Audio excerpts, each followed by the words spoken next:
Sore dokter. Sore dok. Sore dokter. Sore dok.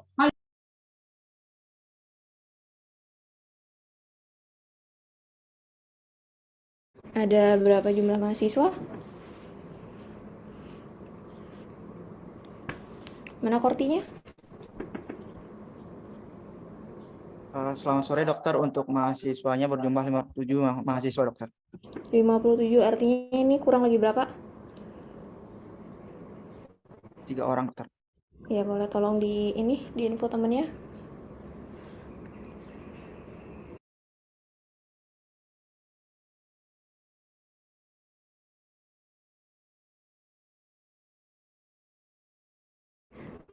Di sini hostnya siapa ya? Bisa minta tolong saya dijadikan host? Baik dokter.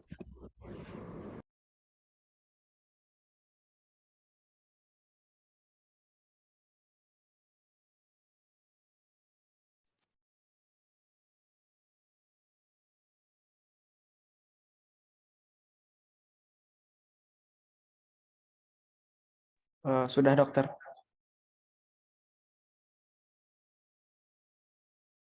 Oke, terima kasih.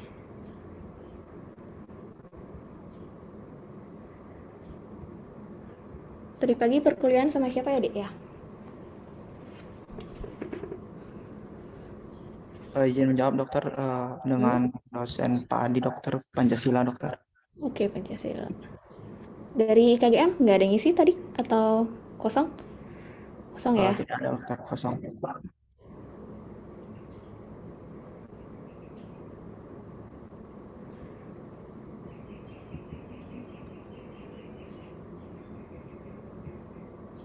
Kurang lagi 2 ya ini ya.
Di IKGM kemarin sudah ketemu sama dokter Panji? Sudah dokter. Dokter Yohana? Sudah dokter. Dokter Wirya? Sudah juga dokter. Dokter Chandra? Udah ya kemarinnya juga ya. Dokter Ida juga ya? Ya dokter. Bu Aryagung? Sudah juga dokter. Oke, tinggal saya aja ya artinya ya. Iya dokter. Oke, temennya mana lagi? Mau bergabung atau enggak?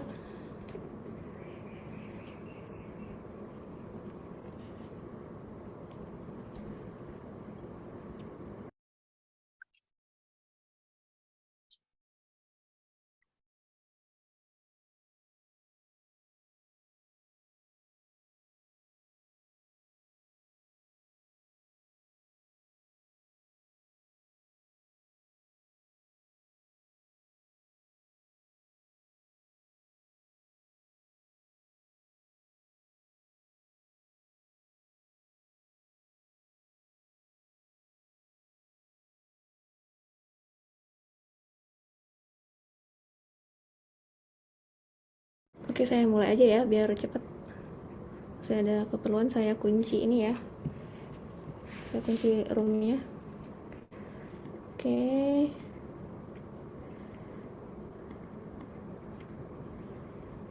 Hari ini harusnya kita ketemu minggu kemarin atau 2 minggu kemarin, saya lupa. Saya ganti hari ini sore karena saya juga memang lagi kuliah, karena jadwal saya lagi full. Saya nggak bisa kita selalu ketemu di hari Senin ya, hari Senin atau hari Kamis ya, saya lupa hari Senin atau hari apa gitu ya. Saya nggak bisa karena saya full juga kuliah, jadi saya ganti hari ini. Kemungkinan untuk yang minggu depan kalau kita ada jadwal, saya juga bakalan minta ganti. Kalau di hari Senin jamnya siang atau di hari-hari biasa di jamnya siang, saya pasti bakalan minta ganti. Nanti mungkin kortinya tolong dicari hari penggantinya. Kalau nggak di hari Sabtu pagi boleh. Kita kuliah di senggang-senggang di hari Senin pagi masih bisa ya, atau mungkin sekalian nanti sore sama kayak sekarang ya. Ini oke, ini 57 artinya kurang satu lagi ya, jadinya harusnya 58 sama saya ya, atau gimana, atau 59 jumlahnya, atau berapa, mana kortinya? Izin jawab 58 dokter. Oke, harusnya 58 sama saya ya, kurang satu lagi. Oke, tolong dikabarin temennya karena lumayan untuk materi saya. Agak lumayan banyak, bukan lumayan banyak banget ya lumayan dari materi-materi yang sebelum-sebelumnya. Kita bakalan ketemu nanti nggak cuma di semester 1, kita bisa ketemu di semester 2, 3, sama semester 5, dan waktu kalian koas. Memang bakalan lebih banyak ketemu sama IKGM itu di semester awal atau di materi-materi dasar ya, karena kita belajar tentang perilaku, kita belajar tentang kode etik, kita belajar tentang undang-undang, kita belajar tentang hak kewajiban pasien, kita belajar tentang penyuluhan, kita belajar tentang komunikasi antara pasien dan dokter seperti apa, terus banyak lagi ya kita belajarnya. Oke, saya mulai untuk share screen yang ini ya. Kelihatan nggak? Kelihatan ya? Oke. Kita belajar tentang hak dan kewajiban dokter pasien. Saya nggak bakalan ngejelasin tentang hak dan kewajiban. Mungkin kalian bisa googling nanti apa itu hak, apa itu kewajiban ya. Karena pasti artinya sama aja. Kalian googling tentang apapun, hak dan kewajiban itu pasti pengertiannya sama. Cuman ini yang saya bahas itu adalah tentang hak dan kewajiban dari kita sebagai dokter nantinya, dan kita memberikan pelayanan kepada pasien ya. Di sini juga saya rangkum beberapa undang-undang ya, karena kita itu sebagai dokter, pasien pun juga dilindungi sama undang-undang. Oke, saya mulai. Yang pertama itu kita bicara tentang hak pasien. Apa sih hak pasien itu? Ini hak asasi yang bersumber dari hak dasar individual dalam bidang kesehatan. Karena kita berbicara dari bidang kesehatan, pasti semuanya tentang kesehatan ya. Terus ada hak atas pelayanan kesehatan dianggap lebih mendasar. Ada siapa tuh ya? Suaranya bocor. Negara berkewajiban untuk menyelenggarakan pemenuhan layanan kesehatan yang terjangkau, berkualitas, dan tersedia. Ini contohnya kalau negara berkewajiban untuk menyelenggarakan pemenuhan layanan kesehatan itu contohnya seperti mungkin ada yang pakai BPJS atau mungkin JKN atau asuransi yang diselenggarakan oleh negara. Itu adalah hak pasien atau ini ya. Dan termasuk juga kewajiban negara untuk memberikan pelayanan kepada masyarakatnya atau warga negaranya ya. Mau kalian tinggal di negara manapun, ini pasti ada ya yang negara berkewajiban ini ya. Mau kalian mungkin tinggal di Singapura atau dimanapun, ini pasti ada. Cuman bedanya kita di antara negara berkembang dan di negara maju ya. Kalau sekarang mungkin sistem BPJS di Indonesia, apalagi kita masih di negara berkembang, itu memang belum sepenuhnya sempurna ya. Masih banyak yang antri dah di rumah sakit, masih ada yang tidak bisa pakai BPJS lah itu dan lainnya. terus mengurus asuransinya agak susah atau mengklaim asuransinya agak susah ya.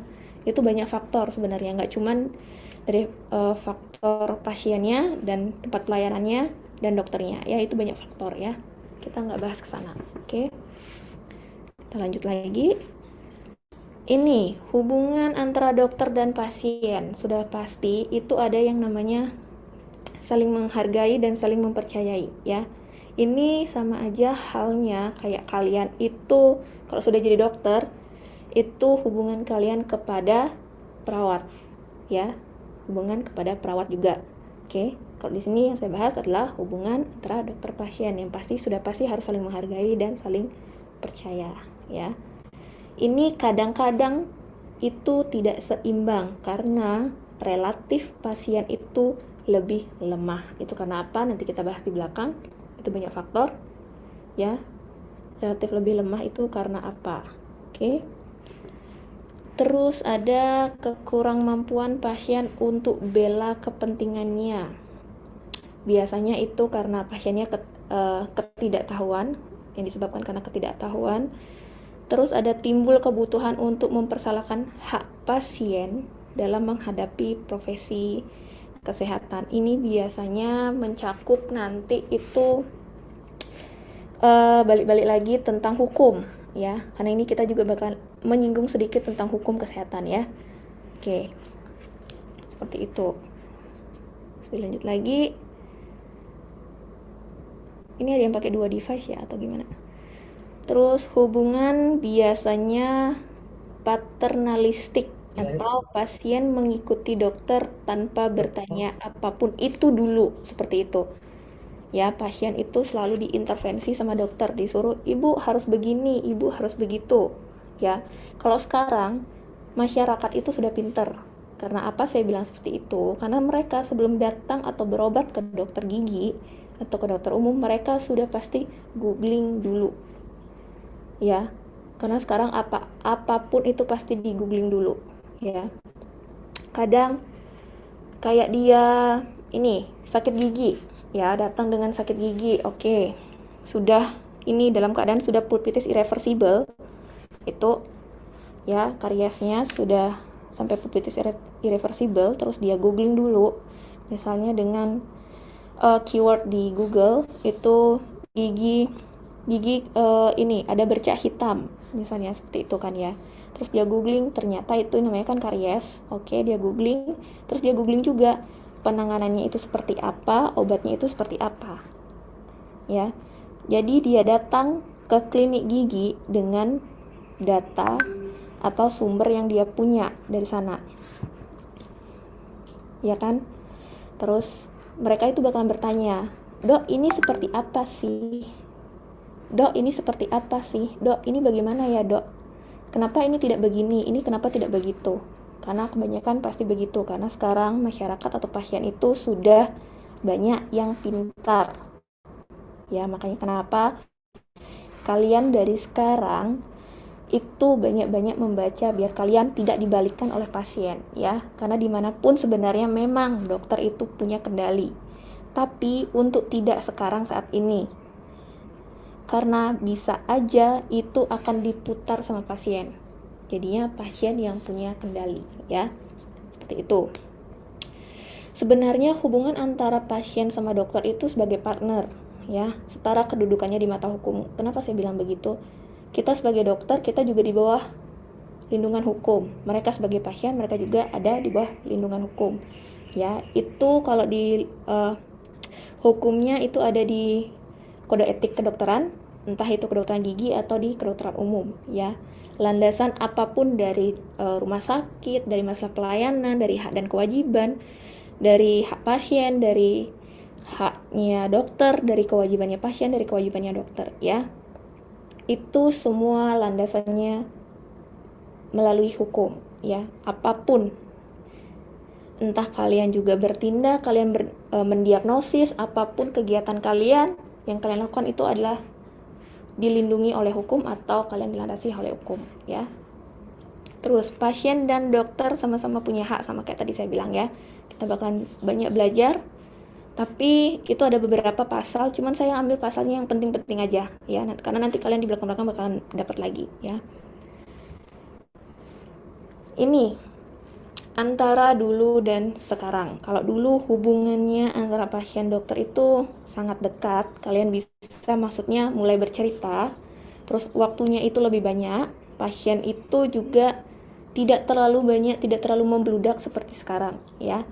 Karena ya namanya sudah semakin bertambah tahun, habis itu adanya peningkatan dari jumlah penduduk, ya pasti masalah kesehatan pun juga bakal banyak, pasien pun juga tambah banyak ya. Sekarang pasiennya banyak, waktunya sedikit, terus ada beberapa hal yang tidak diinginkan baik sengaja ataupun tidak sengaja ya. Apalagi di zaman COVID kemarin ya, itu jelas banget ada perbedaan. Ada yang mau berpendapat nggak perbedaan dari dulu sama sekarang itu seperti apa?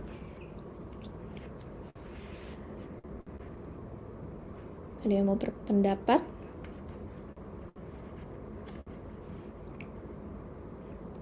Kalau dulu dan sekarang itu seperti apa? Izin menjawab, dokter. Ya, oke. Nama saya Aras Makfiro dengan NPM 13. Saya coba jawab, dokter. Kalau dulu seorang dokter gigi menangani pasiennya itu cukup dengan menggunakan jas dokter. Sedangkan sekarang akibat pandemi COVID, seorang dokter gigi menangani pasien harus menggunakan APD yang lengkap, dokter. Oke. Ada lagi yang mau berpendapat?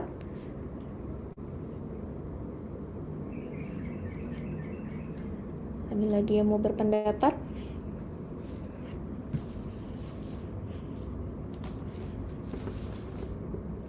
Oke, satu aja. Ada yang mau berpendapat? Ya oke, ini siapa sih yang raise hand, langsung aja, yuk. Siapa ya? Perkenalkan dokter, Nah, saya Dewi, NPM 0038. oke.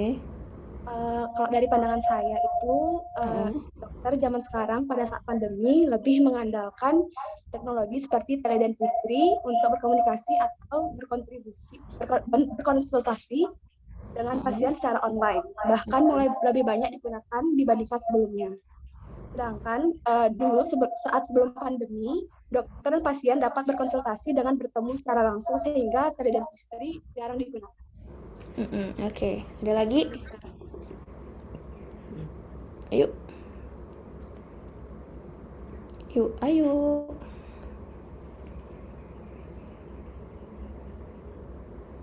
Yuk.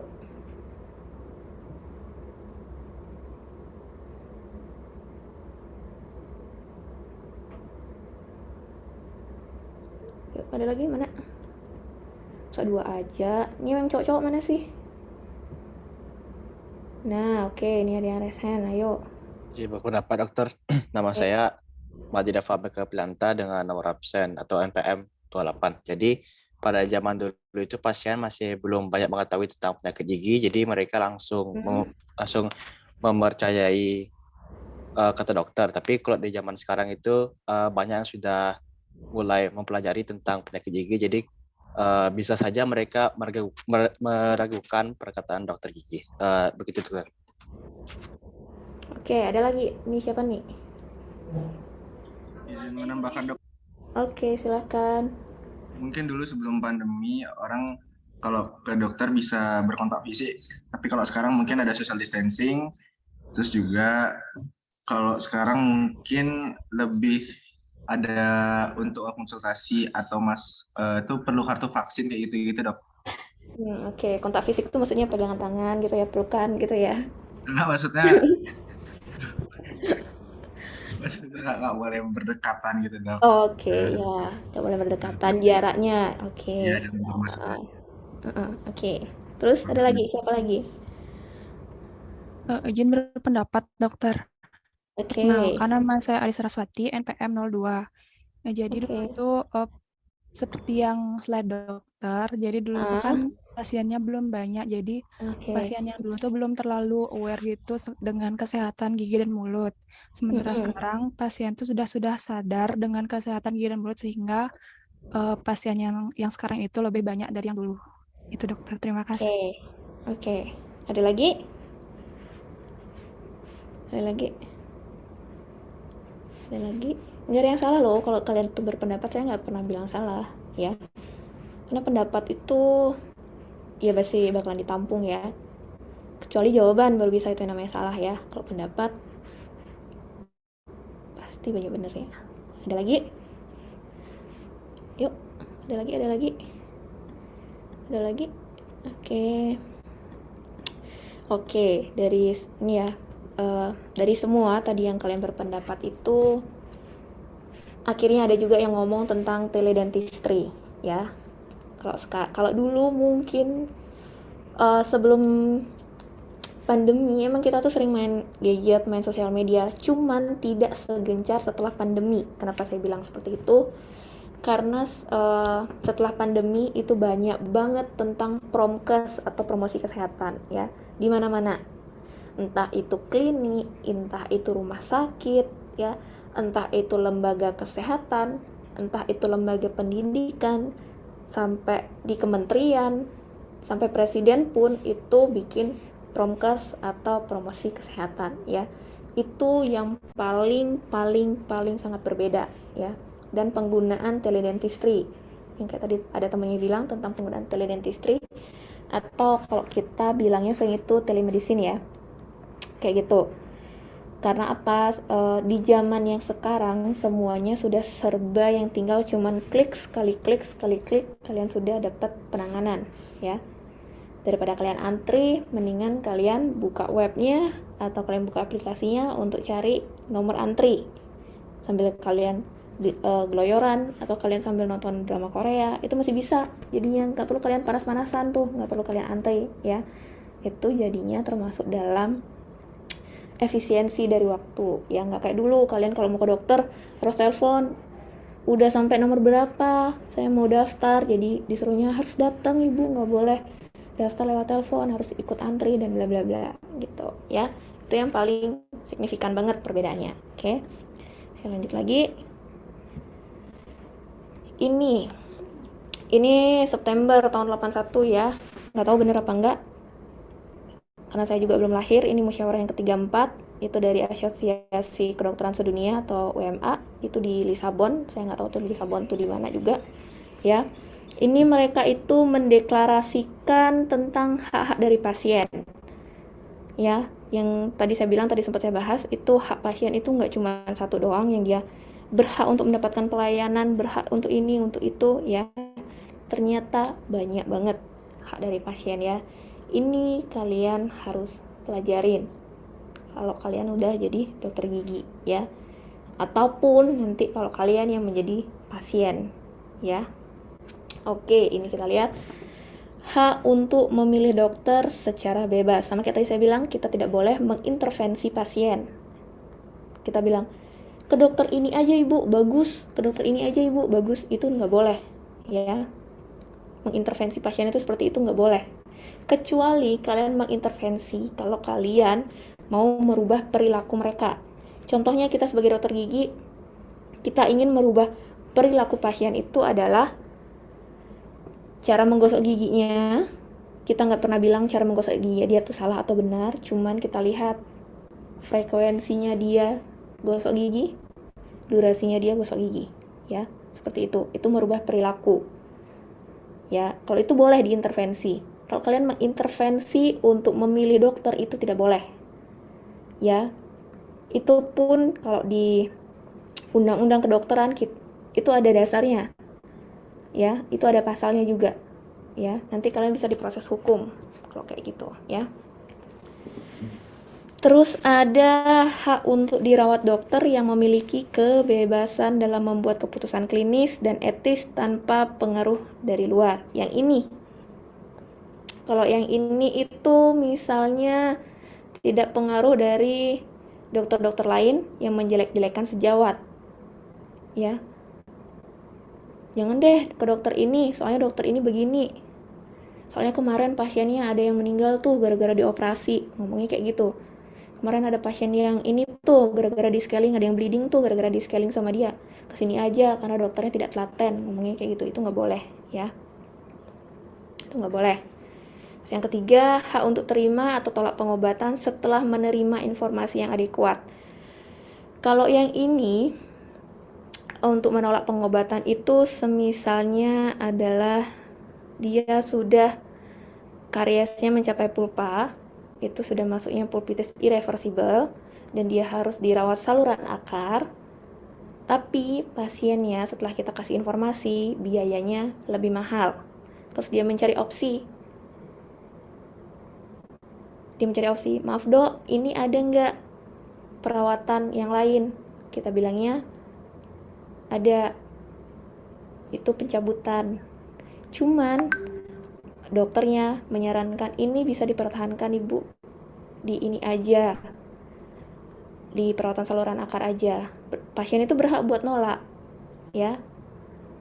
Kalau kalian paksa lagi, itu masuk ke intervensi lagi, itu nggak boleh, ya. Jadinya pasien itu berhak untuk menolak dari pengobatan, ya. Seperti itu. Hak untuk rahasia rincian kesehatan dan pribadi, ini termasuk dalam rekam medis, ya. Nanti nih kalian belajar rekam medis, itu kalau nggak salah nanti dapatnya di labnya oral medicine, ya, di OM, ya.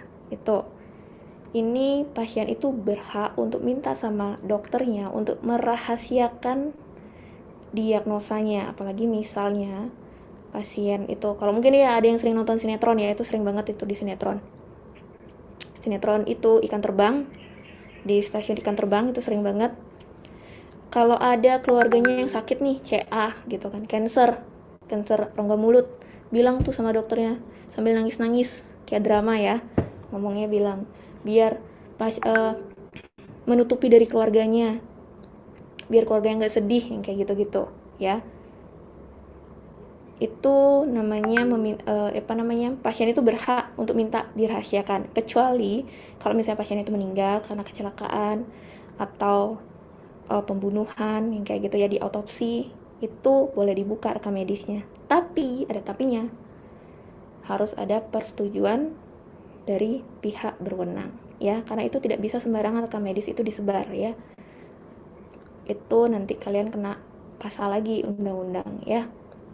Oke, hak untuk mati secara bermartabat. Yang ini maksudnya, mati secara bermartabat itu adalah tidak bisa minta langsung disuntik mati pasiennya, ya. Dokternya bilang, udah deh bu, ini disuntik mati aja deh, karena pasiennya sudah begini.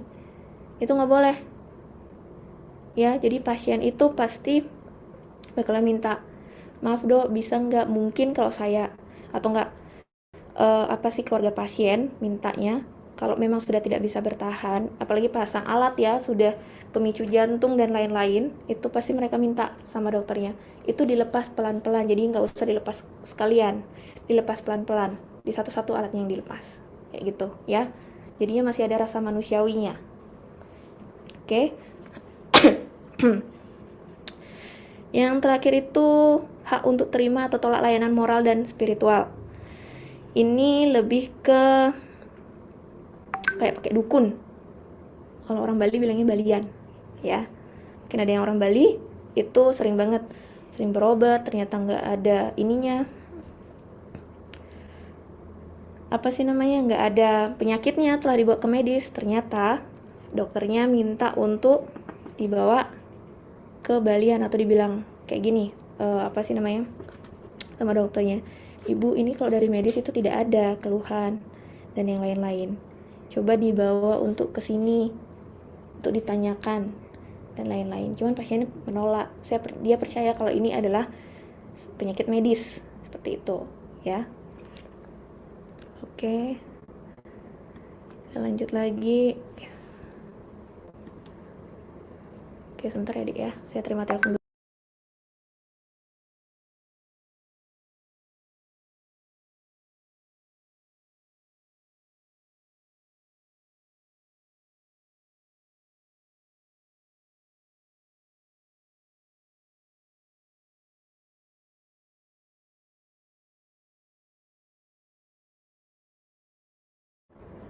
Oke, kita lanjut. Ini tentang Indonesia, ya.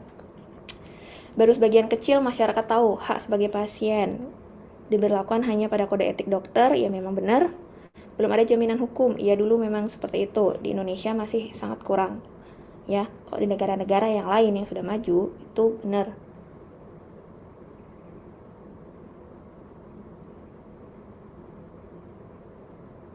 Terus 92 hak pasien dalam Undang-Undang Nomor 23 tahun 92 tentang kesehatan. Bila terjadi kesalahan atau kelalaian, pasien hanya bisa pasrah tanpa dapat menggugat karena tidak ada landasan hukum. Ini dulu ya, kalau sekarang apapun bisa digugat sama pasien. Oke? Dikit-dikit dibilang malpraktik tuh dokternya, dikit-dikit dibilang malpraktik, apalagi kalau tidak sesuai harapan ya perawatannya. Nah, ini tahun 2004 ada Undang-Undang Praktik Kedokteran Nomor 29 tentang praktik kedokteran, mengatur perilaku dokter bila berhadapan dengan pasien dan hak pasien. Ini tolong dipelajarin, tolong diingat. Nanti kita ketemu di soal UTS sama soal UAS ya. Oke, ini saya tidak akan bahas, nanti kalian baca, kalian bandingkan. Ini Undang-Undang Nomor 23 tahun 92, Undang-Undang Nomor 29 tahun 2024. Tahun 2004. Itu perbedaannya seperti apa ya. Terus ini hak informasi perinci untuk Undang-Undang Praktik Kedokteran tahun 2004, ada pasal 29, ada pasal 45, ayatnya ada 1, 2, 3. Bunyinya apa sih?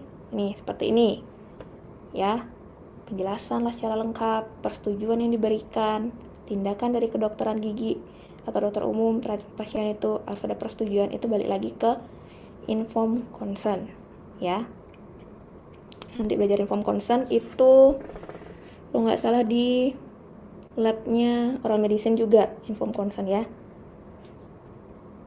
Terus ini ada diagnosis dan tata cara tindakan medis, tujuan tindakan medis yang dilakukan, alternatif tindakan lain dan risikonya, risiko dan komplikasi yang mungkin terjadi, dan prognosis terhadap tindakan yang dilakukan. Ini prognosis itu adalah hasil dari perawatan atau perkiraan hasil perawatan, entah itu dia baik, buruk, atau sedang ya. Ini kalian belajar prognosis, anamnesis, dan lain-lain, itu nanti dapat lagi di oral medicine ya. Terus hak untuk pendapat kedua, ini contohnya misalnya kalau kalian tidak percaya dengan satu dokter, kalian mencari referensi dokter lain ya. Cari referensi dokter lain, misalnya tidak boleh mengambil, bukan tidak boleh ya, kalau misalnya kalian carinya referensi 2 dokter, itu hasilnya bakalan 50-50 ya. Paling minimal kalian carinya adalah 3 dokter ya.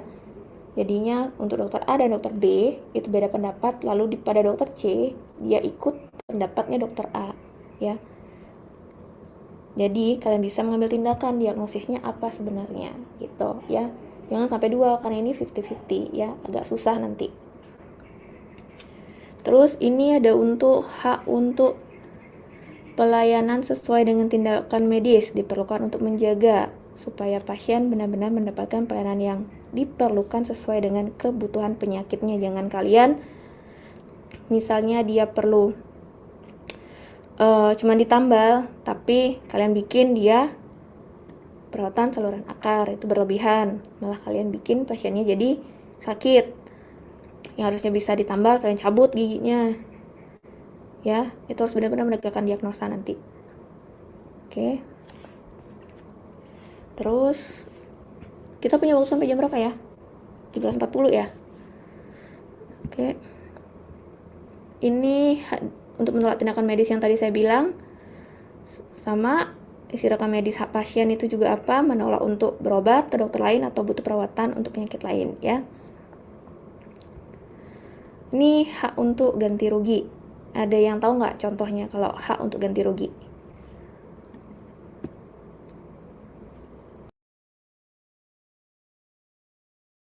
Ayo, kalau dibaca dari di sini, ada yang bisa kasih contoh nggak? Kasusnya seperti apa?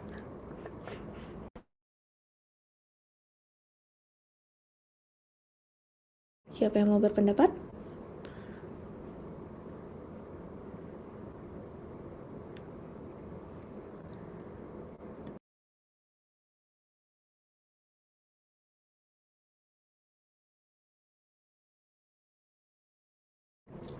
Ayo, siapa yang mau berpendapat?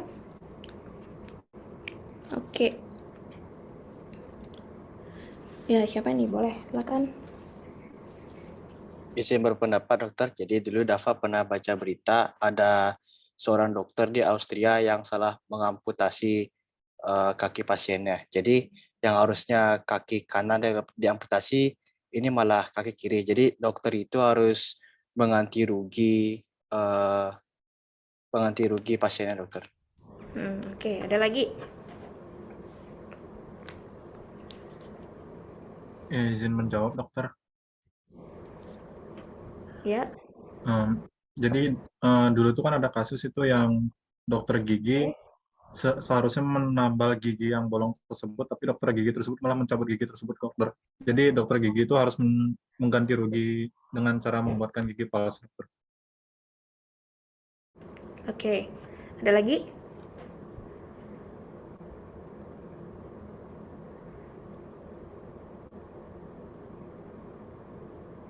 Nah, nanti kalau ujiannya contoh-contohnya kayak gitu nanti, ya. Ada soal cerita, di bawahnya ada soal, baru kalian pilihan ganda gitu. Ayo.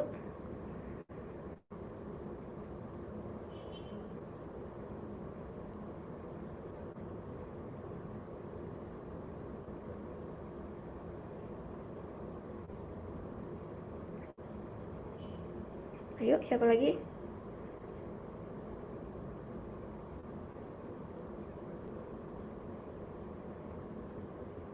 Ayo.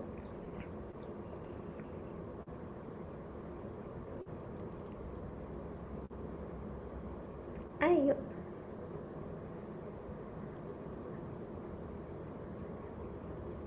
Yuk. Siapa? Yuk.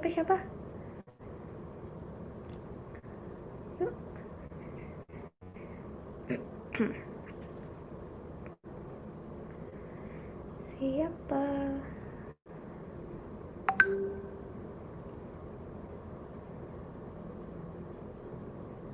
Siapa? Nah, oke. Yuk, cepet. Siapa nih? Oke, ayo. Izin menjawab dokter. Perkenalkan nama saya Hila Edria Devina, nomor absen 52. Dulu ada itu dokter yang guntingnya ketinggalan di perut pasiennya, jadinya dia disuruh ganti rugi dokter. Oke, jadi Thanos ya kayaknya dia ya. Perutnya ketinggalan di ini. Di perut ya. Ada mau lagi nggak yang berpendapat? Kalau yang sering-sering baca berita pasti banyak banget nih.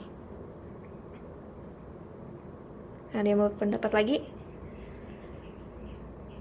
Mungkin apa ya? Pisau mungkin ketinggalan di perut lagi, atau jarum yang ketelan. Nah, ya boleh. Izin berpendapat dokter, ada kasus dokter yang salah bedah pasiennya dokter. Oke. Ada lagi?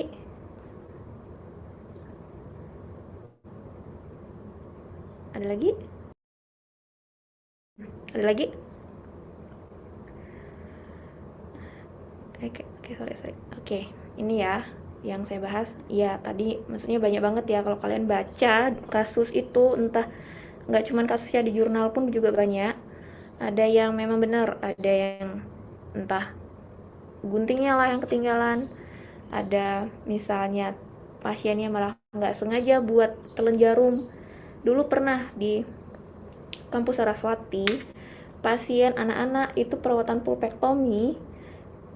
Kalau mungkin kalian pernah ini jadi asisten atau mungkin ada orang tua yang dokter gigi, jarum file itu yang untuk anak-anak itu ketelan sampai tenggorokan. Itu ketelannya karena apa? Itu ketelannya karena pasien itu masih pakai jarum key file itu di dalam kavitas karena harus di ronsen. Jadinya mereka dari lab atas ke bawah untuk ronsen. Karena anak-anak tutup mulut lah dia. ketelen. Dan itu mesti operasi, ya. Itu sebenarnya kelihatannya sepele pekerjaannya, kayak maksudnya ngerasa kayak nggak mungkin itu bakalan ketelan karena kan jarumnya besar. Cuman kalau jarum anak-anak itu ukurannya lebih kecil, ya, dia tutup mulut aja dikit langsung ketelan. Makanya sekarang kalau kerja pedo atau anak-anak untuk pulpektomi, di key file-nya itu ada lubang, jadi dimasukin benang. Jadi itu benangnya diikat di sana, jadinya kalau ada apa-apa gampang diambil kayak gitu, ya. Karena apapun itu kalau sudah menyangkut hak ganti rugi, apalagi dengan nyawa ya sampai meninggal, itu nggak bisa pakai uang, ya. Oke. Ini tentang surat edaran, ini nanti kalian baca apa aja isinya. Rumusan hak pasien lebih rinci, hak pasien mendapat informasi lebih lengkap, hak pasien mendapatkan pelayanan rumah sakit yang bermutu dan manusiawi, ya wajar ya. Kita sebagai pasien pun nanti pasti bakal minta seperti itu ya sama rumah sakit. Oke, ini kalian baca. Yang belum termasuk dalam undang-undang itu apa aja, ini ada banyak. Ternyata nggak semua dimasukkan ke dalam undang-undang, ya. Terus ini hak pasien yang diakui oleh WHO atau WHO. Ini apa aja? Ini yang sudah dipakai WHO ya. Ada ras, suku, warna kulit, asal, agama, bahasa, jenis kelamin, orientasi seksual, aliran politik. Ini masih kental banget kita pakai di Indonesia, ya. Nanti kalian baca, kalian pelajarin. Sambil googling contohnya itu apa sih, kayak gitu ya. Mendapat penjelasan tentang tagihan biaya itu benar, karena nanti perawatan hal yang paling krusial adalah tentang biaya. Oke. Terus kita lanjut.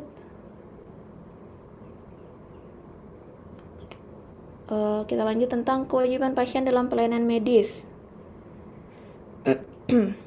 Tidak dapat disalahkan bila pasien tidak jujur dan mau menceritakan seluruh penyakit, ya.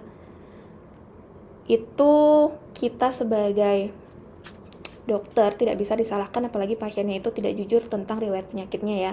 Yang tiba-tiba misalnya pasiennya itu bleeding, tapi ternyata waktu dia mau cabut gigi dia nggak bilang kalau dia punya diabetes. Itu nggak bisa, apalagi kalau kalian sudah yang namanya melakukan tanda tangan informed consent, ya. Ini lebih ke informed consent. Nanti kalian belajar lagi, ya. Pasal 53 Undang-Undang Praktik Kedokteran nomor 29 ini tahun 2004. Ini ada juga tentang kewajiban, ya, memberi imbalan jasa atas pelayanan yang diterima, mematuhi nasihat, memberikan ketentuan berlaku, sarana pelayanan kesehatan, ya, memberikan informasi. Lanjut, ini ada beberapa poin, kalau nggak salah ini ada poinnya 1, 2, 3, ada 4 ya, 1, 2, 3. Oke, ada poinnya 4. Ini poin-poinnya tolong dibaca nanti, ya. Ini ya paling keluar soal untuk ujian UTS itu 10-15, ya. Poin 1, poin 2, minta penjelasan dokter itu sudah pasti semua pasien minta ya, ini ya, untuk penjelasan yang mendukung diagnosisnya. Ini poin 3, tidak boleh berbuat seenaknya, ya memang benar. Seperti apa? Poin 4, harus memberikan imbalan jasa sesuai dengan kesepakatan. Itu sudah pasti. Kita sebagai dokter, kita juga berhak untuk menerima jasa, ya. Terus ini kecenderungan global menunjukkan hubungan dokter pasien itu haruslah berupa mitra, bekerja sama untuk mencari jalan terbaik bagi kesembuhan pasien. Sudah pasti, ya. Kalau bagi dokter bisa membuat diagnosisnya lebih tepat. Bagi pasien, prosedur rencana terapi kemungkinan komplikasi itu wajib, ya, wajib mereka tahu. Jangan belum apa-apa kalian nggak kasih tahu terapi perawatannya kalian udah kerjain, nggak kasih informasi udah kalian kerjain, kayak gitu ya. Kewajiban tenaga pasien, ini ada lagi tenaga kesehatan. Tenaga kesehatan itu termasuk dokter, perawat, orang radiologi, orang entah perawat umum atau perawat gigi ya, orang dari CSSD itu juga termasuk, orang rekam medis juga tenaga kesehatan ya. Ini tentang dokternya ya, memberikan pelayanan medis sesuai dengan standar profesi atau SOP, merujuk pasien ke dokter atau dokter gigi lain yang mempunyai keahlian atau kemampuan khusus. Ini contohnya apa? Ada yang tahu nggak? Yang ini nomor 2 ini. Ada yang tahu nggak ini contohnya nomor 2 ini? Atau kemampuan yang lebih baik apabila tidak mampu melakukan satu pemeriksaan atau pengobatan. Ada yang tahu? Ini contohnya apa? Ada yang mau berpendapat? Menjawab. Oke, mana nih suaranya nih?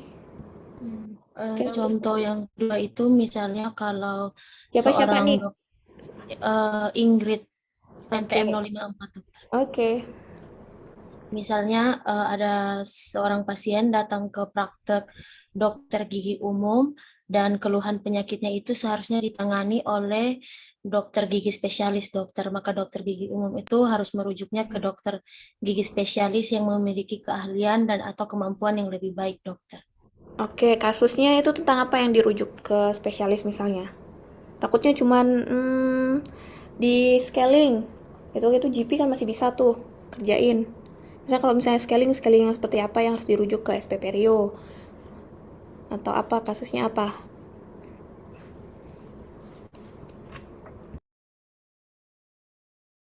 Cari kasus yang gampang aja. Misalnya kalau pemasangan kawat gigi dokter untuk merapikan gigi, bisa rujuk ke dokter spesialis konservasi gigi dok. Oke, terus? Ada lagi? Saya izin menambahkan dokter. Oke, silakan. Tambahin banyak juga, Bapak. Contohnya itu bila seorang dokter gigi. Siapa nih? Siapa yang ngomong? Ya kan dokter, saya Gusti Agung Bima Yuni Putri dengan NPM 41. Oke. Contohnya itu bila seorang dokter gigi mendapatkan pasien yang akan mencabut gigi molar ketiganya. Terus? Molar ketiganya dan apabila dokter gigi itu seorang dokter gigi umum, dia berhak untuk merujuk ke dokter gigi spesialis bedah mulut karena menurut saya bagi seorang dokter gigi umum untuk mencabut gigi molar ketiga itu masih belum bisa dokter, seperti itu. Oke, ada lagi yang raise hand, ayo. Izin menjawab dokter. Mungkin ketika seorang pasien setelah kecelakaan, mulutnya itu kan berantakan, dalamnya ada gusi yang robek, giginya yang ocel, dan sebagainya. Mungkin saat dia datang ke dokter gigi umum itu berhak merujuk pasien tersebut ke dokter gigi yang lebih berkompeten dokter, seperti dokter gigi spesialis bedah mulut. Oke. Ada lagi? Izin menjawab dokter. Oke. Perkenalkan, nama saya Christopher Sianan Suwarno, absen 27. Contohnya mungkin seperti seorang dokter gigi umum yang menerima pasien yang terkena tumor pada gusi. Maka dokter tersebut harus merujuk pasien tersebut ke dokter spesialis bedah mulut.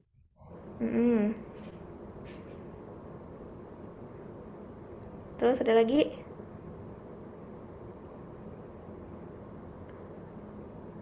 Ada lagi yang mau berpendapat? Izin menjawab dokter. Oke. Perkenalkan, nama saya Elta dengan NPM 044. Contoh kasusnya apabila seorang dokter gigi umum memiliki pasien yang mempunyai kasus kanker mulut, lidah, atau infeksi bakteri jamur, itu nantinya akan dirujuk ke dokter spesialis penyakit mulut. Oke.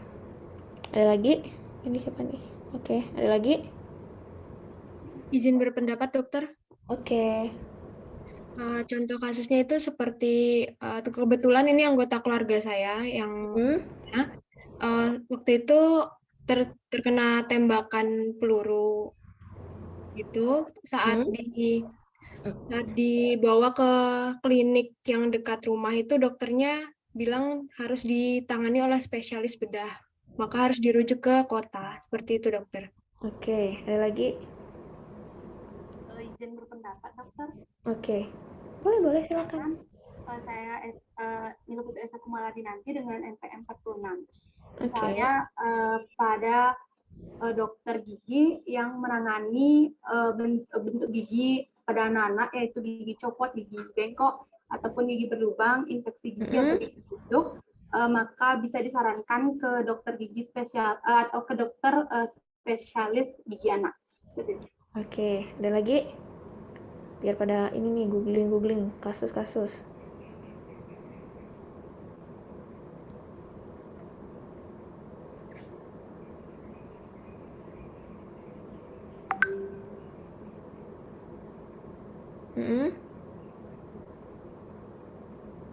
Ada lagi?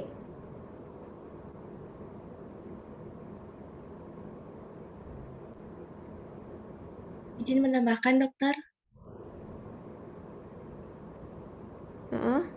Perkenalkan, nama saya Niputu Anggiwirayani dengan NPM 11. Kasus yang dirujuk itu seperti ke spesialis radiologi, yang dimana di sana dilakukan satu scan Roentgen tentang scan gigi, dokter. Oke. Dokter. Ada lagi? Nggak ada? Oke.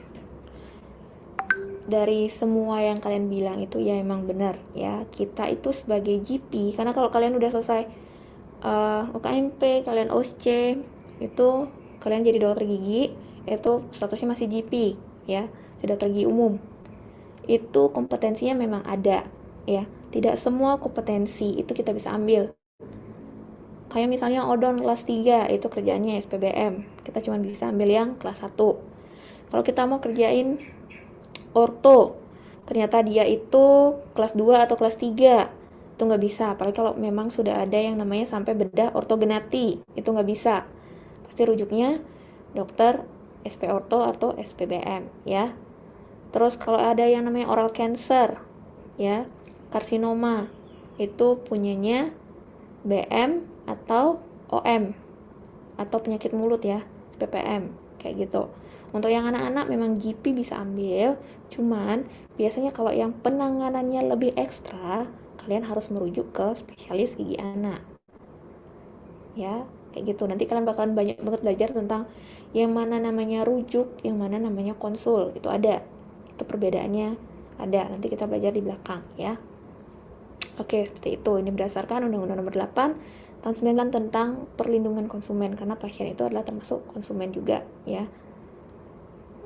Oke, ini hak yang melekat pada diri tenaga kesehatan itu berdasarkan Undang-Undang Nomor 29 2004 tentang praktik kedokteran, itu ada di pasal 50. Ya, kita sebagai tenaga kesehatan itu juga memperoleh perlindungan hukum untuk melaksanakan tugas dengan profesi. Biar kita itu bekerja tenang, tapi tetap bekerja sesuai dengan SOP-nya ya. Terus yang ketiga, memberikan informasi yang lengkap dan jujur pada pasien. Nggak boleh kalian tuh ngomongnya ngadi-ngadi, kalau orang bilang sekarang ya. Ngadi-ngadi ngomongnya yang aneh-aneh gitu ya. Kalau memang kenyataannya diagnosisnya itu A, kalian bilang A, jangan bilang kalau diagnosisnya A tapi kalian bilangnya D, C atau yang lain kayak gitu ya.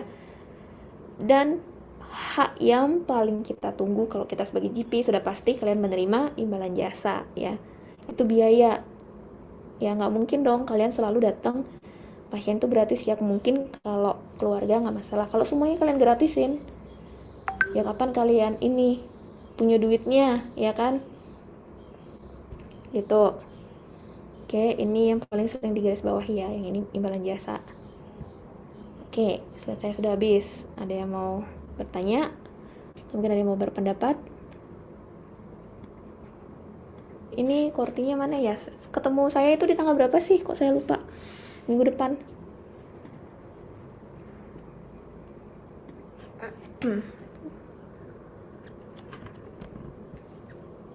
Sebelum UTS ya, kalau nggak salah ya.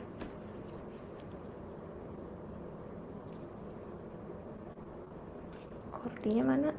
Kortinya mana? Kortinya mana?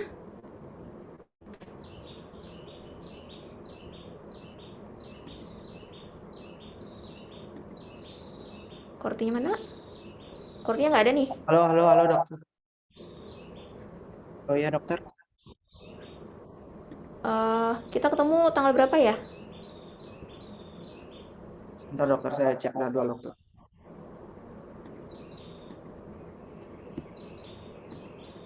Nanti ujiannya multiple choice ya, Dek ya. Itu modelan kayak CBT. Jadinya ada vignette-nya, ada ceritanya, ada soal ceritanya, terus nanti di bawahnya ada multiple choice-nya, dia nanti dipilih ya. Ada yang mau bertanya nggak tentang yang tadi, hak dan kewajiban pasien? Itu sama aja, hak dan kewajiban itu Dokter izin sama jawab kali. dokter. Oke ya. Kita ada silakan. pertemuan tanggal 19 Oktober dokter. 19 Oktober itu di hari apa ya? Jumat ya? Hari Rabu dokter. Hari Rabu. Aduh, saya full banget hari Rabu saya kuliah. Nanti tolong diganti ya. UTS-nya tanggal berapa ya? Dimulai di tanggal 31 Oktober dokter. 31 Oktober UTS. Oke, coba nanti dicari hari lain ya itu ya. Sudah pasti fix itu saya nggak bisa ngisi. Nanti dicari hari lain, boleh sore atau boleh di Sabtu pagi. Atau misalnya kalau Senin pagi ada, boleh ya. Karena saya free-nya di hari Senin sama di hari Kamis. Ya, Senin pagi sama Kamis free. Free pagi sampai sore ya, bisa. Ya, ini nanti materi nanti tolong kortinya saya di Japri ya untuk minta materinya, takutnya saya lupa. Kira ada yang mau ditanyakan sebelum kita akhirin?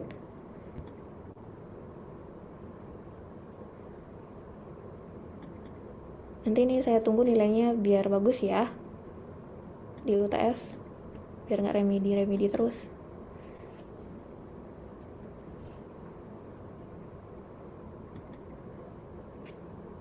Ada yang mau ditanyakan? Nggak ada? Oke. Kalau memang nggak ada, kita akhirin untuk pertemuan kali ini.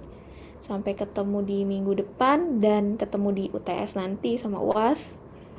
Ya. Dan pasti terus ketemu IKGM nanti semester 2, semester 3, dan semester 5. Itu makin banyak materinya. Ini materinya yang kalian dapat di semester 1 itu jangan dibuang. Dikumpulin sesuai dengan mata kuliahnya apa. Misalnya kayak ada ilmu komunikasi, itu dikumpulin karena nanti itu ilmu komunikasi itu akan berlanjut sampai nanti di semester 5. Bahkan kalian dapat nanti sampai koas ya. Kode etik pun juga nanti dapatnya sampai koas ya. Itu dikumpulin jadi satu ya. Biar kalian nanti kalau ujian atau yang lain-lainnya gampang untuk belajar. Karena IKGM itu ilmunya nyambung terus dari setiap semester. Kalau kalian udah di semester awal ini kalian susah atau nggak punya materinya, nanti kalian repot sendiri waktu ujian ya. Oke, kalau nggak ada yang ditanyakan, saya akhirin pertemuan sore hari ini. Terima kasih. Terima kasih dokter. Terima kasih dokter. Terima kasih dokter. Terima kasih.